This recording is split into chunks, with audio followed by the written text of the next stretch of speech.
Radikalisme adalah paham atau aliran yang menginginkan perubahan sosial dan politik secara drastis dan mendasar, seringkali dengan menggunakan kekerasan atau cara-cara yang ekstrim.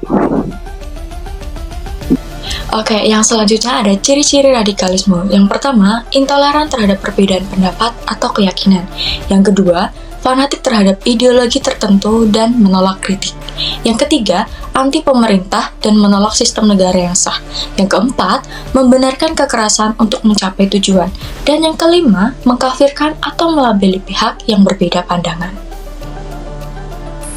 Pernah mikir kenapa radikalisme itu berbahaya? Karena dia bisa menjadi sesuatu yang lebih ekstrim, seperti terorisme. Dari cuma percaya paham keras, lama-lama bisa nekat lakuin kekerasan. Mulai dari provokasi, terus bikin kelompok, sampai bikin bom. Ya, semua itu berawal dari pemikiran yang gak mau beda.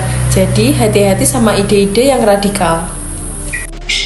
Nah, setelah mendengarkan pembahasan mengenai radikalisme, kita juga akan membahas pengertian terorisme. Menurut Undang-Undang Nomor 5 Tahun 2018 tentang pemberantasan tindak pidana terorisme, menyatakan bahwa terorisme adalah perbuatan yang menggunakan kekerasan atau ancaman kekerasan yang menimbulkan suasana teror atau rasa takut secara meluas, yang dapat menimbulkan korban massal atau kerusakan terhadap objek vital strategis, lingkungan hidup, fasilitas republik atau fasilitas internasional dengan motif ideologi publik atau gangguan keamanan.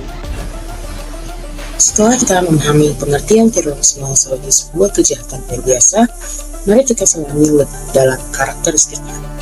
Terorisme ditandai oleh kekerasan yang terencana dan terukur, menyasar warga sipil yang tidak diperiksa, menciptakan rasa takut luas, melalui ancaman atau serangan, biasanya dengan motif ideologi, politik, atau keamanan, serta dipublikasikan untuk menjangkau audiens yang lebih besar. Tentu saja dalam menghadapi radikalisme dan terorisme dibutuhkan langkah preventif untuk mencegah hal ini, dan langkah ini dapat dilakukan melalui dua sisi. Yang pertama, sisi internal, yaitu dengan memaknai dan menerapkan nilai-nilai Pancasila yang bertentangan dengan paham-paham radikalisme dan juga terorisme. Dan yang kedua adalah dengan kritis dalam mencerna informasi-informasi di media sosial, karena tidak bisa dipungkiri bahwa penyebaran doktrin dan juga paham-paham radikalisme dan terorisme sudah dilakukan melalui media sosial. Dan yang kedua adalah sisi eksternal, yaitu dengan membangun ketahanan nasional pada masyarakat, karena masyarakat harus mengetahui tentang bahaya dari radikalisme dan juga terorisme.